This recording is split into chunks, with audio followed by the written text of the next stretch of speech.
Welcome back, ladies and gentlemen. The fear makers. Let's imagine that we are in the 60s, and a particular gentleman known as John F. Kennedy begins to reveal that there are secret societies that are heavily manipulating America and American people into servitude and all manner of banking rituals, everything that is synonymous with a feudal system of servitude. And he reveals that information. And soon after, John F. Kennedy, listen to the words, John F. Kennedy gets assassinated. What does that do to the general public's psyche?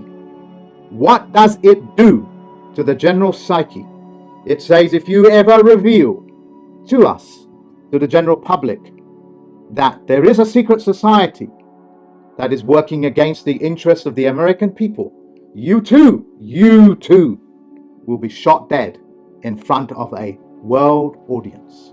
And you will do nothing about it. And you can do nothing about it. And they will make movies, documentaries, investigative work to prove what an incredible conspiracy that is. That you can kill the President of the United States and get away with it. For those people that know about such thing, what utter garbage. What utter nonsense. I reveal what that means. The man that they shoot, the man that they was elected as President of United States, not of United States of America, is called a legal name, a pseudonym called John F. Kennedy. That's who got killed, the legal name. But the human beings do not understand this, and the shock and terror and the awe that goes with it is all consuming within the American psyche as well as the rest of the world. All the time, John Fitzgerald Kennedy just simply disappears because that's the birth name. The birth name was never killed. The man never died. The pseudonym died. The legal name died as a theater production on the streets. That's what it was. They never said that John Fitzgerald Kennedy was ever the president, but only a legal name pseudonym was. And all we did is just simply kill a pseudonym, what they call staged performance. You've come to understand it as crisis actors. I have seen such things take place in London, so-called terrorist attacks and so on and so forth. That is how one of these stage performances are done. Let me give you another one. There is a particular character called Gandhi, synonymous with India. His full name, which I can't even really pronounce, but I've given you the link to Wikipedia, was never the statesman. It was Gandhi, just like JF Kennedy. And of course, when India stopped its what they call British Raj in 1947, 1 year later, he gets killed. What does that say to the human psyche? That if you ever go up against the British Raj, which means the Raj gave the British permission to do what they do in their country since the 18th century, because they're one group, will happen to you. And that, of course, that man was an actor, albeit a qualified actor, because he was a member of the Inner Temple Bar. A member of the Inner Temple Bar in the City of London. Let's now deal with another particular character. Nelson Mandela, another bar member from the City of London. Gets you to believe that if you ever go up against this white South African supremacist of South Africa, you'll have to be on the run, hunted day and night for 20 years, and then you will have to go to spend prison for another 20 odd years, and we'll only let you out when you're in your old age. And they will create all manner of publicity around it, only to find Nelson Mandela that doesn't exist. It's a doing business name with an effigy, as it were. His real name, his last name is Mandela. That's the name that he was born with. His other name I can't pronounce, so I will read it out to you, the links of which are in the description bar. That man, of course, never went to prison. That man, of course, never went on the run. His name is spelled Rolihahla,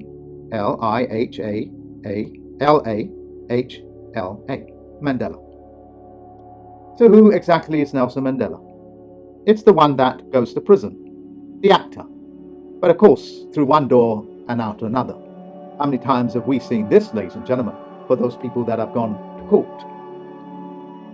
In the Americas, we come back to again, and you need to go through this psychologically to understand how deep and how much interest has been put into shrouding you with their cloaks and daggers, to put the fear into you that if you ever go up against them, these are the things that will happen to you.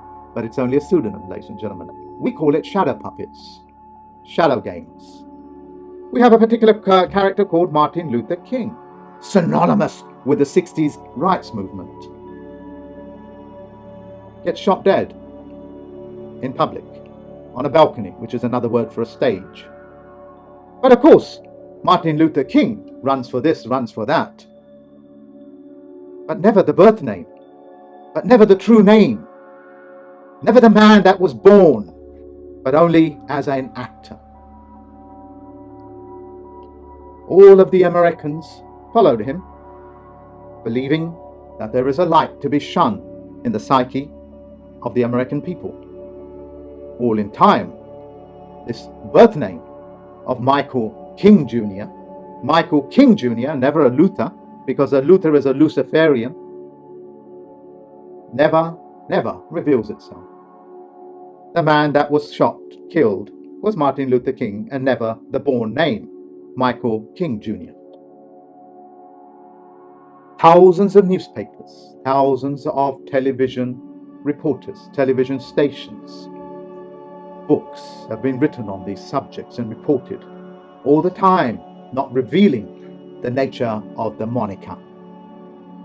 The moniker is, they never existed. Only the effigy, which the general public keep attaching their names to. Why is it not a single man and woman that I can find seems to ever use their birth name, their actual real name? Let's come to the modern day myth, which I have spoken to you already. We have visited history. Let us visit something a little bit more modern. You have a particular character that takes credit, a lot of credit, for WikiLeaks. WikiLeaks, which is the governmental department's website that allows the 10-year, 25-year, and I believe the 75-year releasing of data. It's decommissioned work. That is their platform. That's what they use to give the documents out, to say it's expired. That's in the public domain. But of course, through trickery and through the use of false language and false and misleading sentences, it walks people into believing that a man called Julian Assange ever reveals in these papers onto WikiLeaks, then we'll come after him day and night and put him in prison. But of course, Julian Assange is a doing business name, just like J.F. Kennedy, Gandhi, Martin Luther King. In doing so, what does it do to the general public in modern day, today's terms? What does it do? It puts the fear of God into men and women. The God is a fiction God, known as the Olympians, who have bank accounts which can be found on my website. It puts that fear in men that if you ever go up against the government or the CIA, the FBI, whoever it is, we're going to hunt you down and put you in prison. But of course, it's just decommissioned work. It's a theatrical show, a theater show. Julian Assange is a doing business as name. It is not the birth name. He uses another one called Julian Paul Assange. Assange, ladies and gentlemen, If I was to say it, you would not even believe it. Julian Paul Assange is also a doing business name, and he also uses Julian Assange, which is also a doing business as. But of course, when he's in prison, it's never Julian Paul Hawkins that goes to prison. It's never Julian Paul Hawkins, the birth name, that goes to prison. The actor goes to prison. How does an actor go to prison? To get the general public to make you believe it's the man that's gone into prison. The level of fraud that goes on through your media, like the BBC, like the newspapers, like the books, the constant brainwashing that takes place is to rob you of your ability to withdraw your consent of that trust position, of withdrawing that credit that you gave the government, that MP, that senator, that governor, that sheriff. So they are so petrified that you will find out one day. That's why they go at it day and night, day and night, day and night. Make movies after movies to convince you it's a terrible world when you can be picked up any day and put into prison for just pointing out that democide has taken place. Democide means death by your government, death by a government. What do you think will happen if you knew you have the power to be able to put these people into prison? These are the things that we have been working on. And they know we are coming for them. How hard will these people ever work to hide their lies? If you knew, ladies and gentlemen, in law, that black means that you have no standing in law, that you cannot ever write an autograph, not even make a signature, that if you knew this as a bar attorney, how hard would you work to hide that information, that if you ever use the word black in front of your name, as in black man, that you lose all standing in law? Subconsciously, you are being programmed, because that's what the word black means. It means you have no standing. How many campaigns are there out there, ladies and gentlemen? Black lives matter. As I have said to you before, black lives do not matter, because black has no standing. Get rid of the poison prefix. Get rid of it now. Tell them I'm a man, and I will tell you what you are.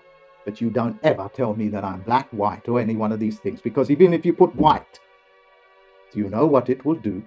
It will say you're a North African, and if you're North African or a European, you can't be American, can you? Why do you think they put it?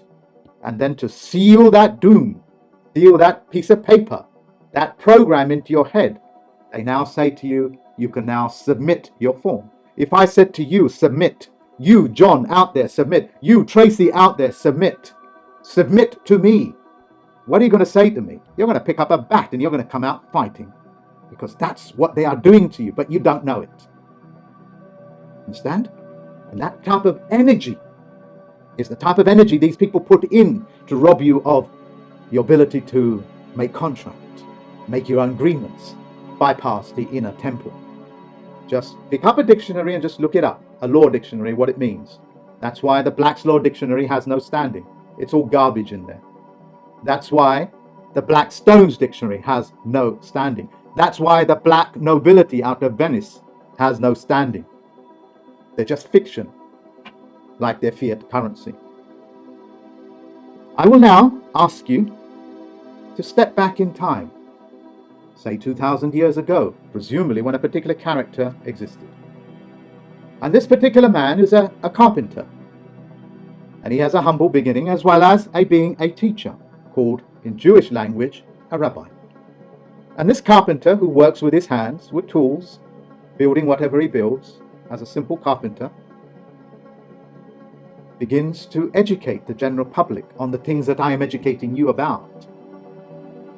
The explanatory reach to understand that you have to program yourself out and touch those things which are powerful in you. Power over yourself, never over other people.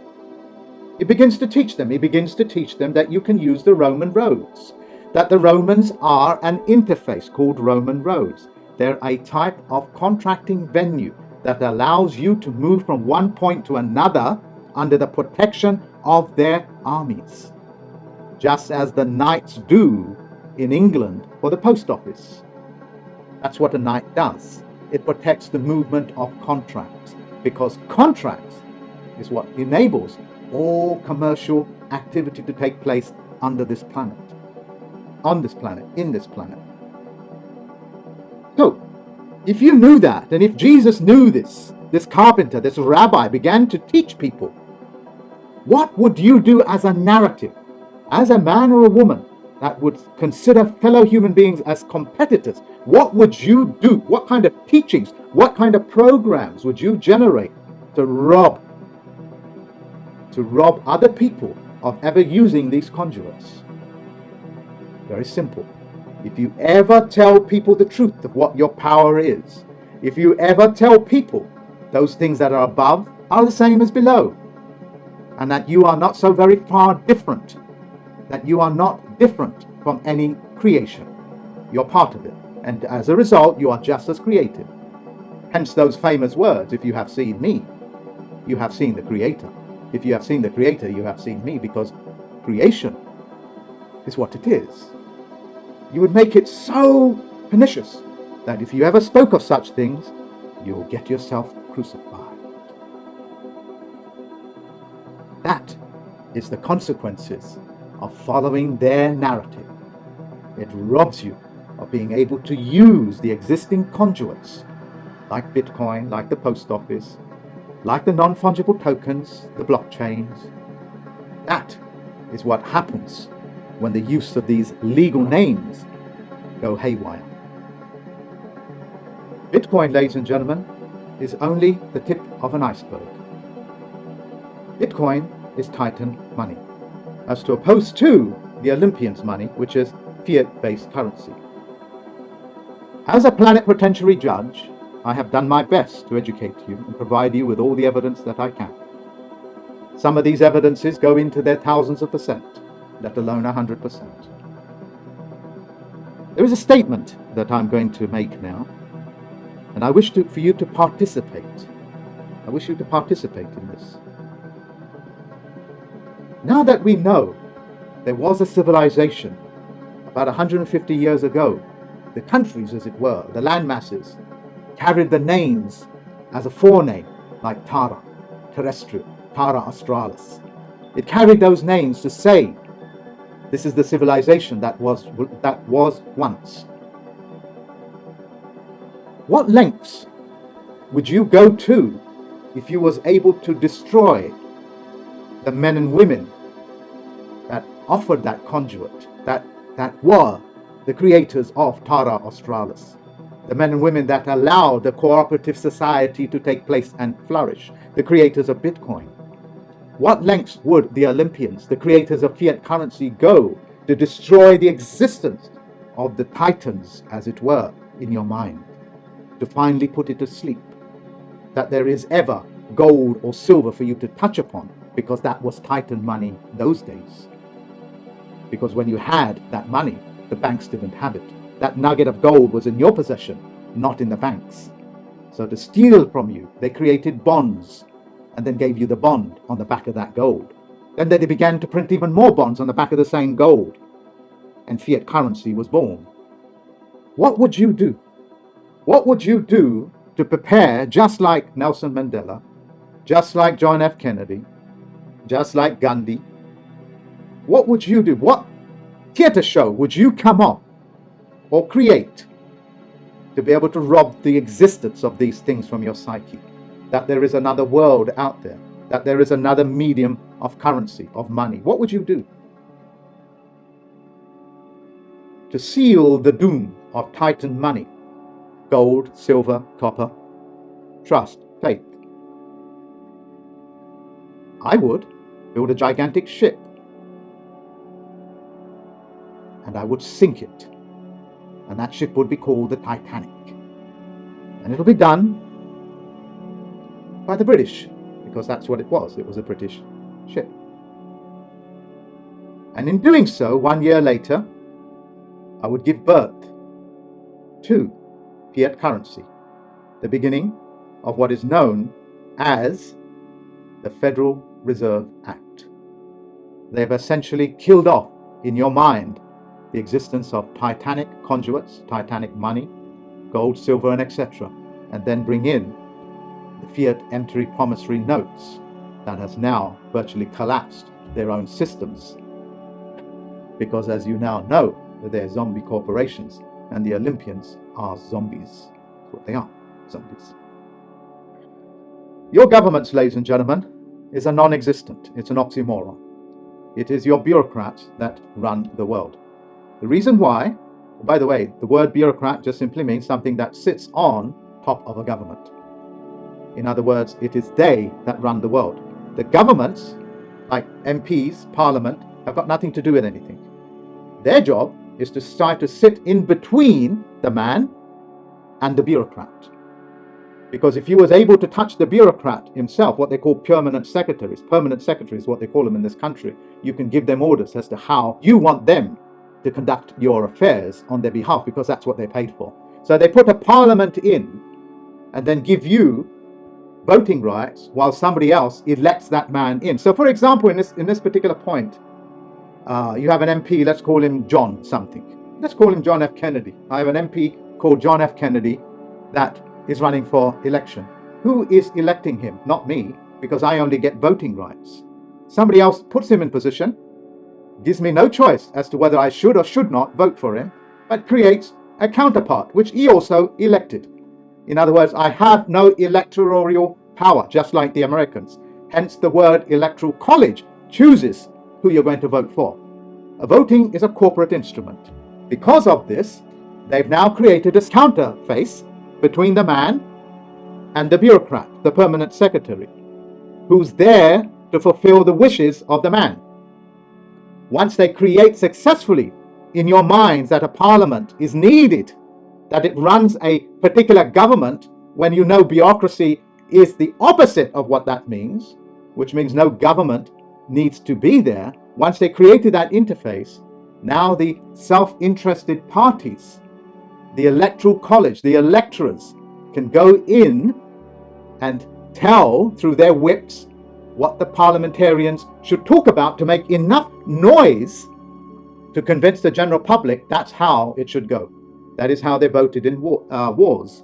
That is how they voted in, say for example, having 75% sewage in the London water supply, because there's a scarcity of water. So why don't you drink feces and urine water? The lengths of their wickedness would go on, and I'm letting you know, through the use of Bitcoin and etc., you can bypass their so-called trusted position. That is why, you educators out there, I would ask you to please explain to the obsolete nature to your students on a global scale the total unnecessity of a government, because you already have bureaucrats. That's why when Parliament goes or the Senate goes on holiday, the country still runs itself. You don't ever need these witless buffoons to ever speak for you. And that's called taking your rights back, taking your accreditation back, taking your credit back, taking your vote back, taking your electoral powers back, because you don't need a middleman to speak to a bureaucrat. The world of the middleman, ladies and gentlemen, has ended. I wish to say a little note on your health. It's a saying for my friend Mustafa. We often speak about health. He reminds me, look Mark, the natural state of the body is to be in health. The natural state of the body is to be in health. It is the job of the pharmaceutical industry and all of these people to keep you in health, lacking in health, and then making sure that you are comfortable in health, that you are codependent upon their poisonous ways. Do 2-3 minutes research to find out how many people have healed themselves with things that they say can never be done. Your body, its natural state is to be in perfect health. Your mind, ladies and gentlemen, is exactly the same. Make it active by doing some physical work. Enjoy it, gymnasium. Do some activities with your friends. In doing so, you will create that natural state where it wants to be in health, called neuroplasticity. Neuroplasticity, coupled with your physical health, and of course with Bitcoin, blockchain, NFTs, the world is yours. Thank you very much, ladies and gentlemen, for listening to me. It has been wonderful speaking to you. I am happy as can be, because quite literally, we're in a new world. Thank you.